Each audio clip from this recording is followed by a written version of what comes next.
Armstrong, Community Development Director for the City of Logansport and the ADA Coordinator. And with me today is two gentlemen from First Group, Randy and, oh my gosh, Denny. Totally drew a blank. And they are here to present our ADA transition plan.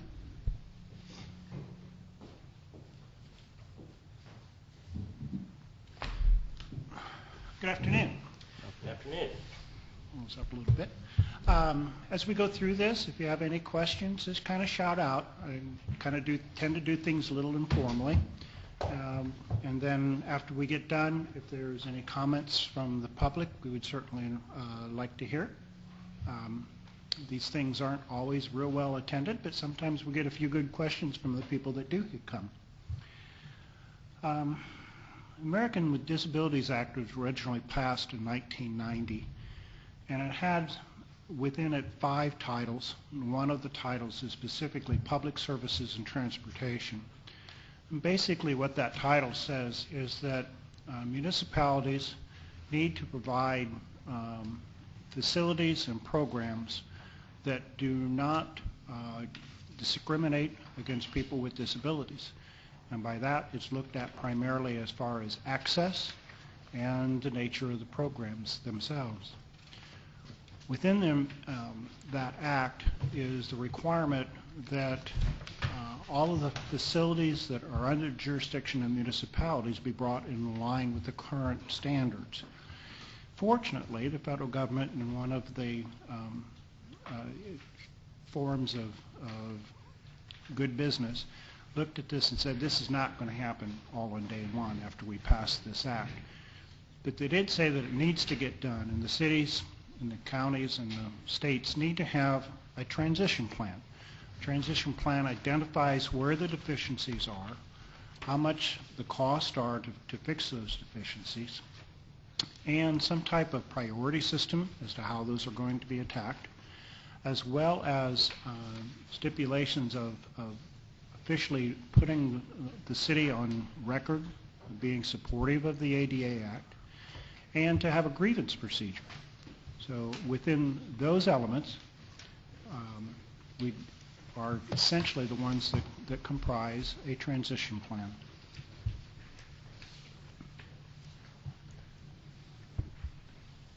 First step is the designation of a coordinator, which you already have done, and then Chris Armstrong. You've already identified and published your public notice of rights for individuals, and you already have a grievance procedure. So you've got a lot of these steps already in hand. The next step is the actual inventory of all of your facilities, and that includes all of the sidewalks within your jurisdiction as well as the buildings and the parks.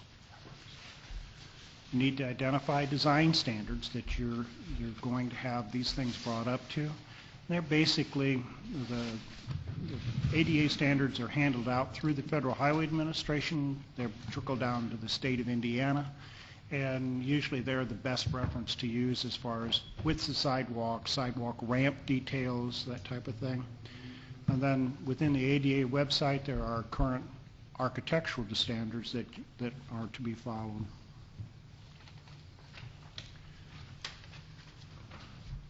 Page 6, Joe. There's different strategies as to how to go about fixing the elements that once you've identified those. First is what's called targeted removal, and that is that you look at a specific problem at a specific site and you say we're going to tackle this. Another way is when you go to retrofit or remodel that facility, you'd want to take into account the deficiencies that you've got there now. If you're doing work on a road, for instance, the time to take care of the ramps and the driveway grades is the time that you're working on the road. If you're going to do a retrofit or remodel the building, that's the time you want to take care of that. Thirdly would be when you're doing maintenance repair. If you're doing repair work on something that isn't compliant, you'd want to fix it to the compliance standards at that time. And finally, if you have leased arrangements, wherein you are leasing something from another entity, you want to make sure that in your lease documents you try to shove that responsibility off on the property owner so that you don't have to take care of it. and that as you go through that lease that you get those things brought up to current standards.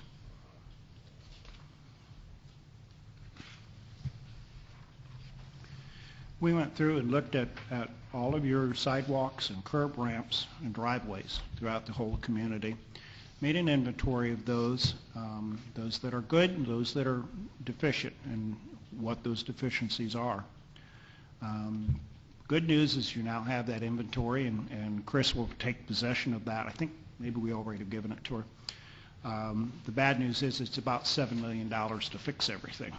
So that's a number that's pretty large, something for you to think about. The parks and buildings were done kind of in a two-step, three-step process. Another consultant had been hired previously to inventory buildings and parks. I think there was 3 parks that the city actually did the inventory on, if I'm not mistaken. And then we came in and took those inventory items and developed the cost to fix those deficiencies. And I won't go through them all, but a lot of it looks at restrooms, so the restrooms ADA compliant. Door pulls on buildings to go in. There has to be a certain maximum pull on the door latch, or you have to put in some type of device for the door to open automatically. Things like that are through there. We've gone through all your facilities, and those are listed on page 7.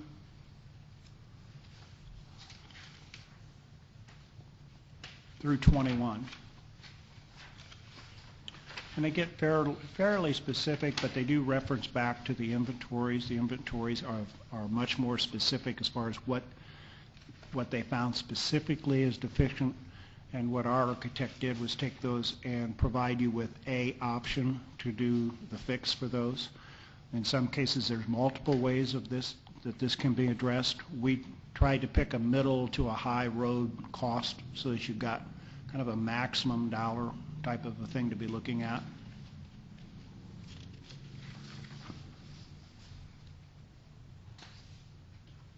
For your parks and buildings, it's about $1.3 million. So altogether you have about $8.3 in liability as far as things to be looked at. We hope today to get some input from the public as well as input from yourselves. If there's any questions that you have that we can address, we certainly would like that. We have another element within the plan, which is the priorities. How do you go about deciding what to do first? And we divided this into various categories. And basically within each of the categories, we said those locations that you have complaints on file, or where you have a high likelihood of ADA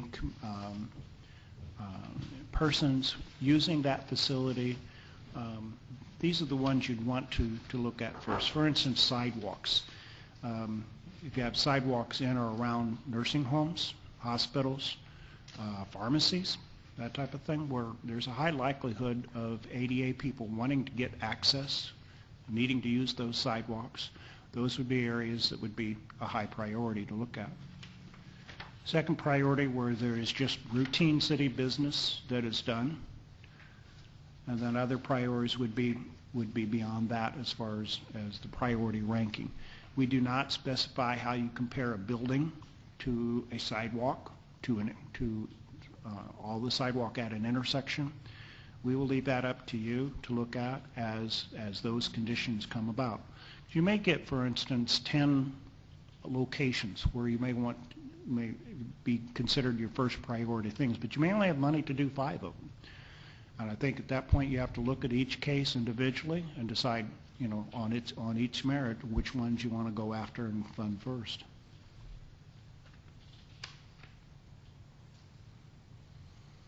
Finally, what we've identified very, very briefly is a financial plan. And what we've said in there is that for purposes of this transition plan, that the city is going to endeavor to put an amount annually toward this problem, but we're not specifying how much. I believe that this present for 2014, we're looking at a number of about $100,000, but that's not in here as a commitment for next year, nor as a commitment for any year following. And the reason for that is you don't know, in my opinion, you don't want to get too tied up in commitments at this level, because you don't know what's going to happen down the road. You don't know how your tax receipts are going to come in. You don't know what other programs or mandates that may come down from our friends at the federal government that may impact what you've got to make decisions about how to spend your money on. And what we're saying here is that the city is going to put an amount annually toward this problem. And that can be as big or as small as what you decide to do, given all the priorities and the limited funds that you have. It just, we believe that as long as you're doing something toward the problem, you're in much better position than if you just tucked your head in sand and said it doesn't exist. So with that, I will entertain any questions that you have. Do you happen to know, here at Dykeman Park, it's a golf course.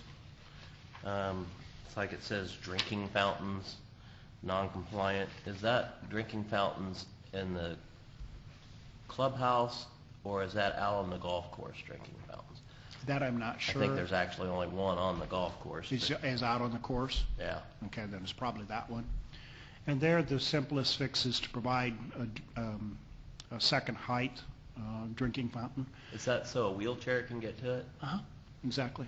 So would we have a wheelchair out there on the golf course? You might.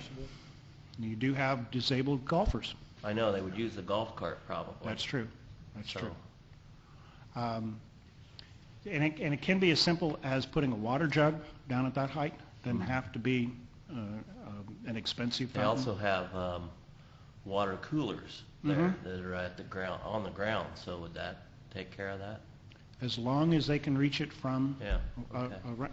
a wheelchair, yes. That's one of the questions. Like I said, in a lot of situations here, there's more than one way to fix this. We've provided a way so that you've got a budget number to look at.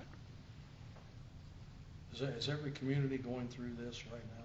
Pardon? Every community, yes.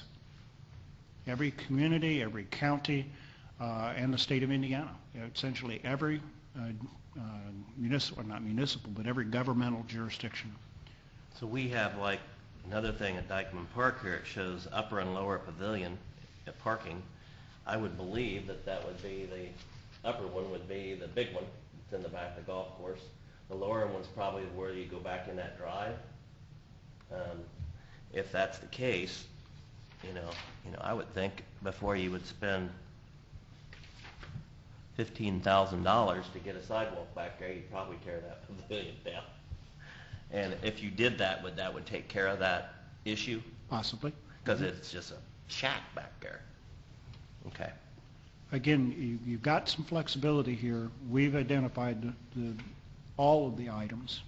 And then as you go through, in some cases, for instance, it can be as simple as posting like a playground area where you really can't get disabled equipment into an area. You just post that it's not available. Okay. Again, but if you start getting complaints about it, you need to be thinking about, Can we have some, say, parks that are handicap accessible and others that aren't? So, Yeah. For instance, how do you make a rock climbing wall accessible? Yeah. Okay. There's certain things that you're just Kind of what I was getting at. Somewhat it's- golf. Yeah, it's just not There are gonna happen. handicaps that golf on, but usually they use a golf cart and swing. I've seen them Yeah. on TV anyway, but.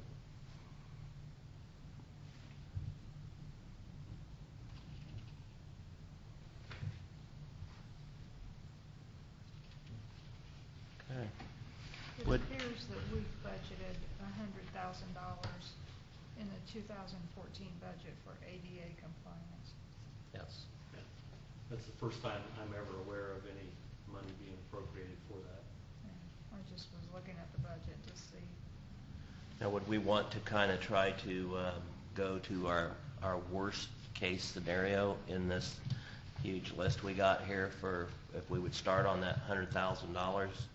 How do we decide where that's going to be spent?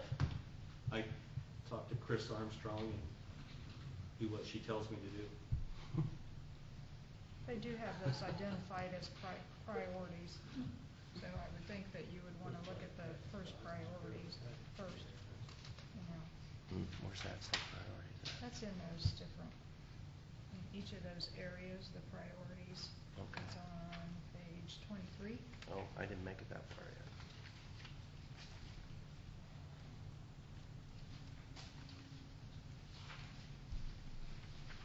And thank you for doing that. It's nice to have that prioritized list. Pardon? It's nice to have that prioritized list, what is best to address first. You say it's on 20, oh, there it is, 22. Yeah, okay, mine says. Making it tough on me. Yeah, that's good. First is buildings. And we don't distinguish between buildings, parks, sidewalks, or intersections. We're not competing in those categories, but within those categories, we say this is our recommendation on how you should prioritize the money that you put in there. And that's why I was referring to earlier when I said you may have 10 items, and 2 may be parks, 3 may be intersections, 2 others may be buildings.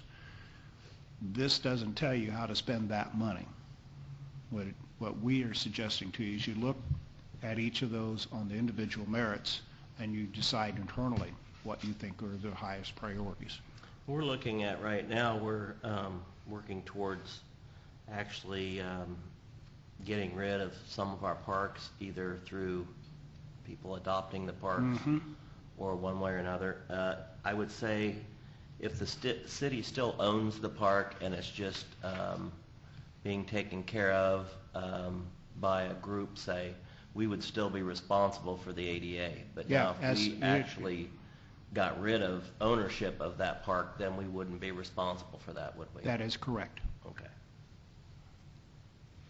Something to keep in mind. Yeah, I think you have some as simple as just the end of a dead-end street, Yeah. you know, and we've talked to some people in another community that over the years they've inherited some of these things through subdivisions and that type of thing, and they're facing the same problem, is that Yeah, I saw one on they've here, gotten Dunwoody committed Park. into too much property that they really can't, they can take care of it, but it takes a lot of money. And, you know, mowing that stuff and taking care of it. And then there's the liability that the city incurs by the ownership of it. Like at Dunwoody Park there, it shows provide marked parking spot and unloading space. I guess that's possible. Just have to, take a chunk of the green space out to do that. Hopefully that can become a doggy park. Well, that's all I have, you guys. Okay. Is there anybody from the public? There's nobody out there from the public.